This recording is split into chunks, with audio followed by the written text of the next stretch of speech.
اعوذ باللہ من الشیطان الرجیم بسم اللہ الرحمن الرحیم۔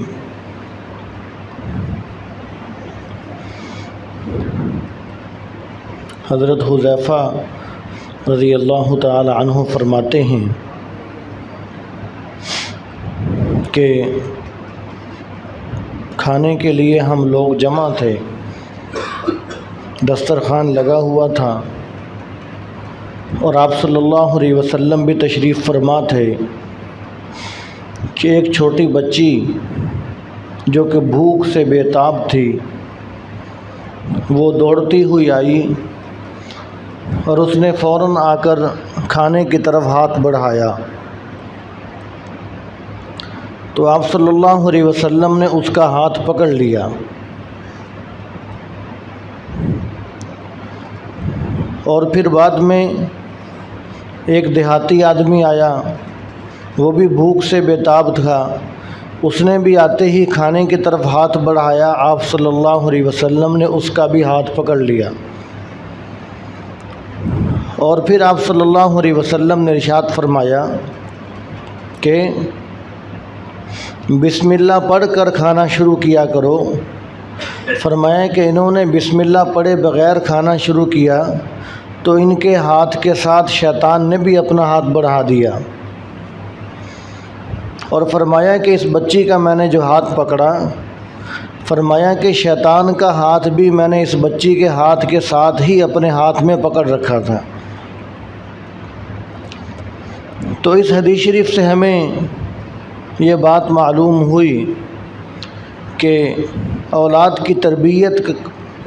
کرنے کے لیے کوئی موقع بھی انسان کو خالی نہیں جانے دینا چاہیے۔ کوئی بھی تربیت کا موقع ہو، کوئی بھی ایسا موقع ہو کہ جہاں بچے اولاد کوئی غلط کام کر رہے ہیں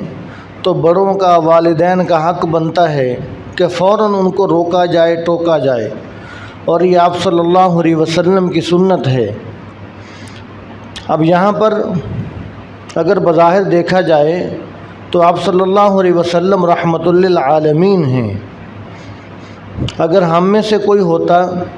تو وہ یہ سوچتا کہ یار چھوٹی بچی ہے، اس نے ہاتھ بڑھا لیا تو کیا ہو گیا،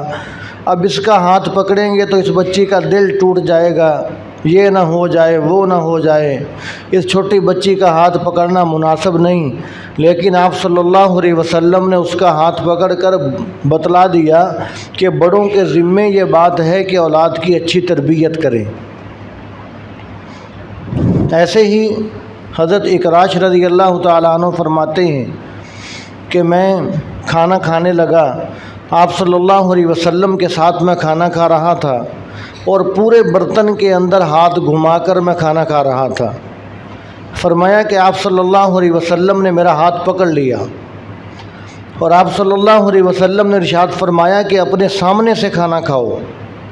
کہ تم پورے برتن کے اندر ہاتھ گھما کر کیوں کھانا کھا رہے ہو، کبھی ادھر سے لقمہ لگاتے ہو، کبھی ادھر سے، کبھی ادھر سے۔ فرمایا کہ یہ ادب کے خلاف ہے، کھانا کھانے کا ادب یہ ہے کہ اپنے سامنے سے کھانا کھاؤ۔ تو حضرت اکراش رضی اللہ تعالیٰ عنہ فرماتے ہیں کہ تھوڑی دیر کے بعد کھجوریں پیش کی گئیں تو تھال کے اندر مختلف قسم کی کھجوریں تھیں۔ فرمایا کہ میں اپنے سامنے سے کھجوریں کھانے لگا، اس لیے کہ جس طرح وہ مشہور ہے کہ سانپ کا ڈسا رسی سے بھی ڈرتا ہے، تو چونکہ ان کے ذہن کے اندر وہی بات تھی کہ میں پورے تھال میں سے اگر میں ہاتھ گھما کر کھجوریں کھاؤں گا تو آپ صلی اللہ علیہ وسلم کہیں میرا دوبارہ ہاتھ نہ پکڑ لیں، تو اس لیے اپنے سامنے سے کھجوریں کھانے لگے۔ تو آپ صلی اللہ علیہ وسلم نے ارشاد فرمایا کہ اے اکراش، فرمایا کہ اب تھال کے اندر کھجوریں مختلف قسم کی ہیں، اب تم جہاں سے چاہو وہاں سے تم اٹھا سکتے ہو۔ تو اس کے اندر یہ تربیت فرما دی کہ اگر برتن کے اندر کھانا ایک قسم کا موجود ہے تو پھر آدمی اپنے سامنے سے کھانا کھائے۔ اگر برتن کے اندر مختلف قسم کے کھانے لگے ہوئے ہیں تو پھر یہ نہیں کہ اپنے سامنے سے کھاؤ، پھر جہاں سے چاہے، جہاں سے آدمی کا جی چاہے وہاں سے اٹھا کر آدمی کھا سکتا ہے۔ تو عرض کرنے کا مقصد یہ کہ والدین کے یہ ذمے ہے کہ وہ اولاد کی اچھی تربیت کریں۔ آپ صلی اللہ علیہ وسلم نے ارشاد فرمایا کہ الا کلکم راع وکلکم مسئول عن رعیتہ، فرمایا کہ تم میں سے ہر ایک آدمی نگران ہے اور اس سے اپنی رعایا کے بارے میں سوال کیا جائے گا۔ اور انبیاء علیہم الصلاۃ والسلام کو اس بات کی فکر رہی، اس لیے آپ صلی اللہ علیہ وسلم بھی ایک ایک موقع پر بچوں کی، صحابہ کرام کی تربیت فرمایا کرتے تھے۔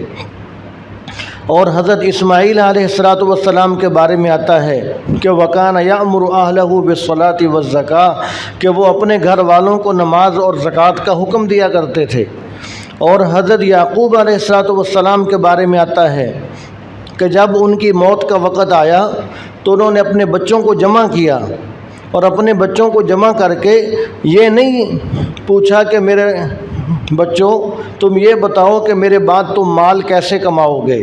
پیسے کیسے جمع کرو گے، تم فلاں کام کیسے کرو گے، فلاں کام کیسے کرو گے، صرف دین کی فکر کی اور اپنے بچوں کو جمع کر کے فرمایا کہ ما تعبدون من بعدی، کہ تم میرے بعد کس کی عبادت کرو گے۔ تو ان بچوں نے یہی جواب دیا کہ ہم اللہ تعالیٰ ہی کی عبادت کریں گے۔ تو ان کو موت کے وقت بھی یعقوب علیہ الصلاۃ والسلام کو اس بات کی فکر تھی کہ میرے مرنے کے بعد میرے بچے کہیں گمراہ نہ ہو جائیں، میرے بچے توحید پر اور اللہ تبارک و تعالیٰ کے دین پر قائم رہنے چاہیے۔ اور ہمیں بھی اس بات کی فکر کرنی ضروری ہے کہ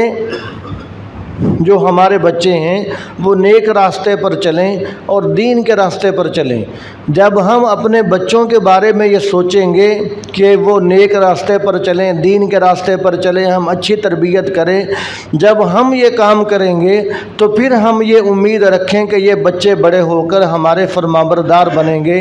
یہ بچے بڑے ہو کر والدین کا حق ادا کرنے والے بنیں گے، والدین کی بات ماننے والے بنیں گے۔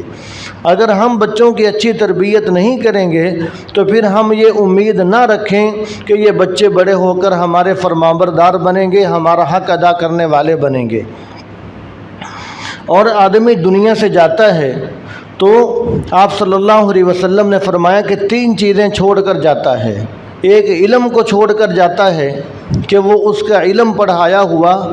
آگے منتقل ہوتا رہتا ہے تو آدمی کے لیے صدقہ جاریہ بنتا ہے۔ دوسرا فرمایا کہ آدمی کوئی چیز صدقہ جاریہ کے طور پر چھوڑ کر گیا تو وہ چیز استعمال ہوتی رہے گی، اس کو ثواب پہنچتا رہے گا۔ اور تیسرا ارشاد فرمایا کہ نیک اولاد ہے، کہ جب آدمی اپنے بچوں کی اچھی تربیت کر کے جاتا ہے، اچھے نیکی کے راستے پر ڈال کر جاتا ہے تو پھر اولاد نیک اعمال کرے گی، لوگوں کو نیکی کی دعوت دے گی تو والدین کو قبر کے اندر ثواب پہنچتا رہے گا۔ اور اگر ہم اپنے بچوں کی اچھی تربیت نہ کریں، اگر ہم اپنے بچوں کو دین کی تعلیم نہ دلوائیں، دینداری نہ سکھلائیں، تو ہم بعد میں اپنے بچوں سے مطالبہ یہ رکھیں کہ یہ 100% دین پر چلنے چاہیے تو یہ نہیں ہو سکتا، اس لیے کہ ہم نے خود ہی اپنے بچوں کو دین کے راستے پر لگایا ہی نہیں ہے۔ جس کو کسی نے کہا کہ اندرون قعر دریا تختہ بندم کردائی، بعض می گوئی کہ دامن تر مکن ہوشیار باش، کہ آدمی کسی کے ہاتھ پاؤں باندھ کر کسی کو دریا کے اندر پھینک دے اور پھر بعد میں اس سے کہے کہ دامن تر مکن ہوشیار باش، کہ ذرا خیال رکھنا کہ تمہارے کپڑے کہیں گیلے نہ ہو جائیں۔ تو جب آدمی نے خود ہی اس کو باندھ کر کسی کو دریا کے اندر پھینک دیا ہے، پھر اس کو یہ کہنا بنتا نہیں کہ ذرا خیال کرنا کہ تمہارے کپڑے کہیں گیلے نہ ہو جائیں، اس لیے کہ جب خود ہی دریا کے اندر اس کو باندھ کر پھینکا جا رہا ہے، وہ تو اس کے تو کپڑے بھی گیلے ہوں گے، وہ تو ڈوبے گا بھی، سب کچھ ہوگا۔ تو اس لیے ہمیں اس بات کی فکر کرنے کی ضرورت ہے کہ اولاد کی اچھی تربیت کی جائے۔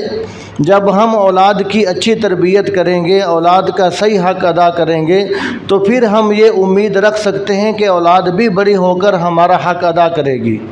اور آج ہمیں اس بات کی فکر ہوتی ہے کہ ہم اولاد کو اچھا کاروبار دے دیں، اچھی تعلیم دلوا دیں، اور اولاد کے لیے اپنا اچھا بڑا گھر ہونا چاہیے، بینک بیلنس ہونا چاہیے،